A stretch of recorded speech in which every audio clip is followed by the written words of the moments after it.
पिताश्री भी न जाने कहाँ कहाँ चले जाते हैं तपस्या करने के लिए। बस ढूंढो ढूंढो ढूंढो। इसी का नाम परिश्रम है। यूं कमंडल फेंकने से कोई लाभ नहीं होता। परिश्रम का दूसरा नाम तपस्या है। पिताश्री तपस्या करने गए हैं। हमारी तपस्या भी कठोर है। तो फिर चले तपस्या करने। हाले कमंडल। मेरा मतलब है चल के ढूंढते हैं, परिश्रम करते हैं। हाँ। आओ चलें। हाँ। दैत्य गुरु शुक्राचार्य। पिताश्री।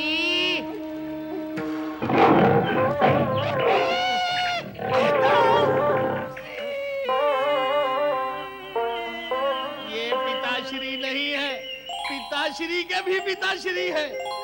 इस संपूर्ण जंगल के पिताश्री है।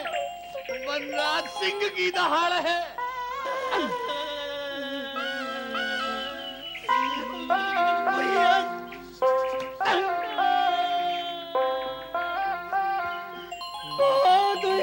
तपस्या हमारे काल के मुख में नहीं है। पर पिताश्री को तो ढूंढना ही पड़ेगा। प्रहलाद को दैत्य शिक्षा दिलवानी ही पड़ेगी, नहीं तो परिश्रम पूरा नहीं होगा। चलो किसी दूसरे स्थान पर चलते हैं। पिताश्री। दैत्य गुरु शुक्राचार्य। कहाँ कहाँ नहीं ढूंढा पिताश्री? कहाँ कहाँ देखे? निर्बुद्धियों, मूर्खों, तुमने हमारी मंत्र सिद्धि की सारी साधना विफल कर दी। क्या आवश्यकता थी तुम्हें यहां आने की? हम तुम्हारे इस अपराध को कभी क्षमा नहीं करेंगे। हम तुम्हें ऐसा दंड देंगे कि जीवन भर स्मरण रखोगे। पिताश्री, यदि हम इस समय यहाँ पर नहीं आते तो भी आप हम पर क्रोधित अवश्य होते। क्यों? क्योंकि जिस प्रहलाद की शिक्षा का दायित्व तो आपने हमें सौंपा है, उससे शिक्षित करना हमारे वश में नहीं है। वो तो स्वयं हमें पढ़ाता है। उसके हृदय में दैत्यों के प्रति तुल्य भी सम्मान नहीं है। वह तो विष्णु और विष्णु भक्ति के गुण गाता है। ऐसी ऐसी विचित्र बातें करता है जिन्हें समझना हमारे लिए बहुत ही कठिन है पिताश्री। दैत्य शत्रु नारद ने उसे भ्रमित कर दिया है। हमें ज्ञात हो गया है कि नारद ने ही कयादु को इंद्र के हाथों से बचाकर उसे अपने आश्रम में शरण दी थी। उसी ने विष्णु भक्ति का गुणगान करके गर्भस्थ बालक प्रहलाद को उस भक्ति से संस्कारित किया था। तो अब क्या होगा पिताश्री? इन अमंगलकारी संस्कारों से प्रहलाद को मुक्त कराने के लिए हमें विशेष प्रयास करना होगा। तो अब आप हमारे साथ आश्रम चलें? हाँ पिताश्री, आप हमारे साथ आश्रम चलिए। आपके चलने से ही स्थिति नियंत्रण में आएगी। कैसे चलें? पर अब यहां रहकर भी क्या करेंगे? मंत्र सिद्धि की साधना विफल करके तुमने अनर्थ कर दिया। हमें आशंका है कि कहीं दैत्यों पर कोई विपत्ति ना पड़े। चलो शीघ्र अति शीघ्र चले पिताश्री। हरि हरि ओम हरि हरि ओम हरि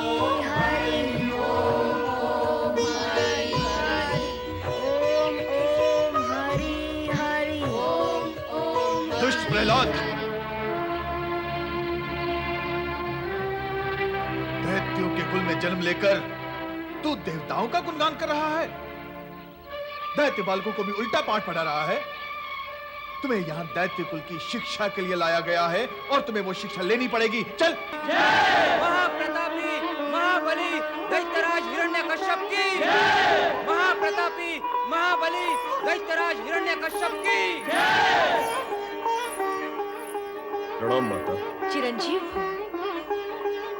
दैत्य कुल के वीर सैनिकों, तुम विजयी होकर लौटे हो, इसके लिए मैं तुम्हें बधाई देती हूँ। दैत्यराज हिरण्यकश्यप ने देवताओं को अपना दास बना लिया है। इसलिए मैं इन्हें भी बधाई देती हूँ।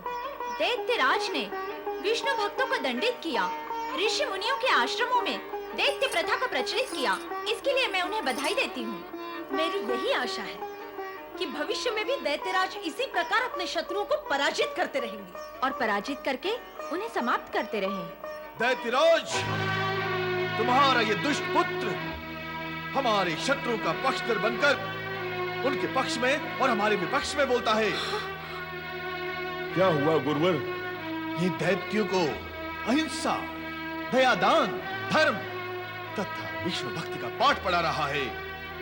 ये आप क्या कह रहे हैं गुरुवर? वही कह रहा हूं जो सत्य है। इतना ही नहीं, इसने हमारे आश्रम को, हमारे दैत्य आश्रम को विष्णु भक्ति का प्रचार प्रसार केंद्र बना दिया है। फिर अब हम क्या करें गुरुवर? तुम्हें इसे दंडित करना होगा। आप व्यर्थ क्रोधित और उत्तेजित होकर स्वयं को कष्ट क्यों दे रहे हैं आचार्य? ओम हरि। किंतु यह तो सत्य है कि आपके कहने पर असत्य सत्य तो नहीं हो जाएगा। मुझे लाज आती है, पीड़ा होती है, सिर्फ यह देखकर कि हमारे कुलगुरु एक बालक के प्रति इतनी कठोर और असत्य भाषा का प्रयोग कर रहे हैं। दुष्ट, तेरा ये दुस्साहस, अब हम तुम्हें अवश्य दंडित करेंगे। तनिक ठहरिए दैत्य गुरु, हम प्रहलाद से कुछ प्रश्न करना चाहते हैं। क्या दैत्य गुरु असत्य कह रहे हैं? क्या तुमने दैत्य गुरु के आश्रम में हमारे शत्रु विष्णु की भक्ति का प्रचार नहीं किया, उपदेश नहीं दिए? कृपया उनके प्रति शत्रु भाव को त्याग कर दें पिताश्री। इससे क्या होगा प्रहलाद? तुम कहना क्या चाहते हो? मैं दैत्यों के मन से बैर भाव मिटाकर उन्हें सबका मित्र बनाना चाहता हूँ पिताश्री। और मित्रता की भावना मन में तभी दृढ़ होगी जब भगवान विष्णु हृदय में विराजमान होंगे। भगवान विष्णु को अपना शत्रु बनाकर दैत्य गुरु समस्त दैत्य जाति को विनाश की ओर ले जा रहे हैं पिताश्री। दुष्ट, कुल कलंक, अब हम तुम्हें जीवित नहीं रहने देंगे। दुंदुभि निनाद ने निर्दोष ऋषि मुनियों के यज्ञ को नष्ट कर दिया, उनके आश्रम जला दिए। पीड़ित ऋषिगण त्राहि माम करे। भगवान शिव की शरण में जाने के अतिरिक्त उनके पास अन्य उपाय नहीं था।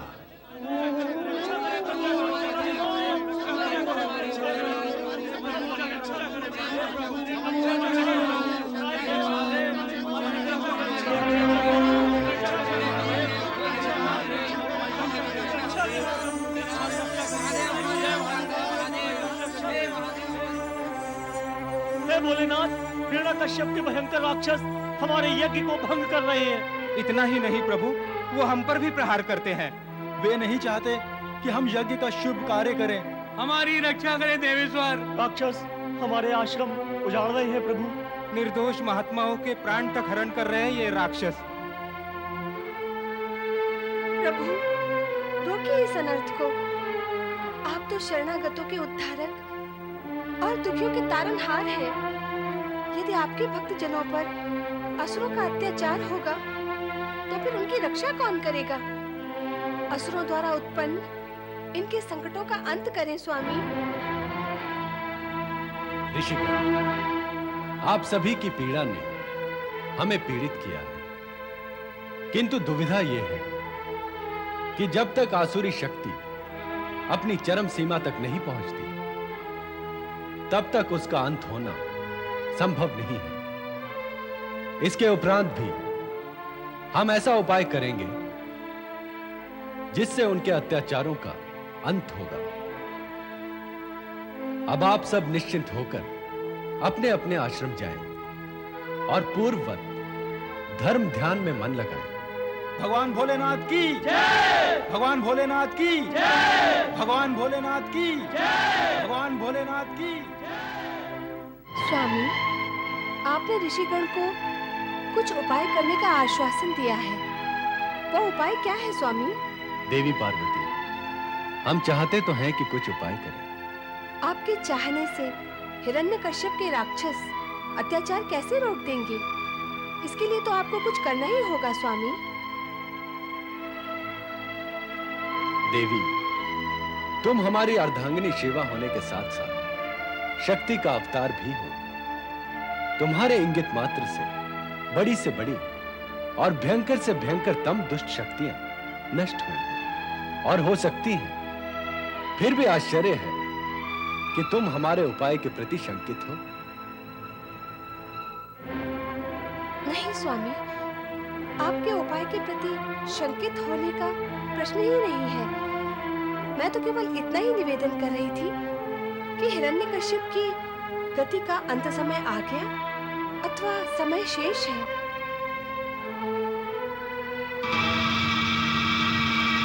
दैत्य गुरु शुक्राचार्य दैत्य गुरु शुक्राचार्य प्रकट हो। दैत्य गुरु शुक्राचार्य प्रकट हो।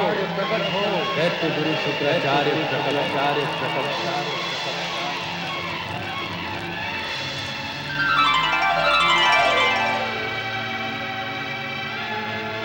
मैं उपस्थित हूँ भोलेनाथ। मुझे कैसे स्मरण किया? क्या आज्ञा है मेरे लिए? शुक्राचार्य, तुम हमारे आराधक हो। ये सत्य तो सारा जग जानता है भोलेनाथ। तुमने आराधना करके हमसे मृत संजीवनी विद्या तथा अनेक सिद्धियां प्राप्त की है। ये भी सत्य है, किंतु खेदजनक और लज्जाजनक भी है। क्या इन शक्तियों, विद्याओं और सिद्धियों को तुमने इसीलिए प्राप्त किया है कि अपने दैत्य शिष्यों को शक्तिवान बनाकर उनसे निर्दोष ऋषि मुनियों पर अत्याचार करवा सको, उनके यज्ञ कार्यों में बाधा पहुंचा सको, उन्हें पीड़ित कर सको? नहीं महेश्वर, नहीं। ऐसा सब होने में मेरी सहमति अथवा समर्थन सर्वथा नहीं है। इसका अर्थ तो यह हुआ कि तुम्हारा शिष्य हिरण्यकश्यप और अन्य असुर तुम्हारे प्रति सम्मान, आदर और गुरु भाव नहीं रखते। ऐसा भी नहीं है महेश्वर। तो फिर कैसा है? उनके कुकृत्यों और दुष्कर्मों में तुम्हारी सहमति भी नहीं है और वे तुम्हारा आदर भी करते हैं। तो फिर तुमने उन्हें रोका टोका क्यों नहीं? निर्दोष ऋषि मुनियों पर अत्याचार करने से नहीं रोका तो हम ये क्यों न मान ले कि तुम ही हिरण्यकश्यप और असुरों को ऋषि मुनियों पर अत्याचार करने के लिए उत्तेजित और प्रोत्साहित करते हो? नहीं कैलाशपति, नहीं। ऐसा मानने का कोई कारण नहीं है और यह सत्य भी नहीं है। तो फिर हमें बताओ कि सत्य क्या है? केवल इतना ही महेश्वर कि मैंने दैत्यराज को दैत्य शत्रुओं से सावधान रहने का निर्देश दिया है। दैत्य गुरु होने के नाते यह मेरा कर्तव्य भी है। ये तो बताएं दैत्य गुरु शुक्राचार्य, आप दैत्य शत्रु किसे मानते हैं? दैत्य शत्रु तो वे तो देवी, इस समय दैत्य शत्रु की परिभाषा जानने से कोई लाभ नहीं। यदि हम दैत्यों को दुष्कर्मों से रोकते हैं तो हम भी दैत्य शत्रु की सीमा में आ जाएंगे। ऐसा कैसे हो सकता है देवेश्वर? संपूर्ण दैत्य जाति तो आपकी उपासक है। वे आपसे शत्रुता कैसे कर सकते हैं? आज वे हमारे उपासक हैं, किंतु समय के साथ सत्य बदल भी सकता है। नीति में मतभेद होने और उनकी दुष्वृत्ति का विरोध करने पर सत्य के बदलते समय नहीं लगेगा शुक्राचार्य। और यह भी तो हो सकता है कि दैत्यों के दबाव में आकर आपको उनका समर्थन और हमारा विरोध करने पर विवश होना पड़े और हम दैत्य शत्रु मान लिए जाएं, वैसा ही जैसा जलंधर के समय हुआ था। उत्तर नहीं दे पा रहे हो शुक्राचार्य, किंतु अब हम तुम्हें आदेश दे रहे हैं, उसे ध्यान से सुनो। आज्ञा करे महादेव। तुरंत अपने प्रभाव का प्रयोग करके हिरण्यकश्यप को सावधान कर दे कि वो धर्मात्माओं पर अत्याचार न करे, अन्यथा परिणाम विनाशकारी होंगे। मैं आपकी आज्ञा का पालन करूंगा देवाधिदेव।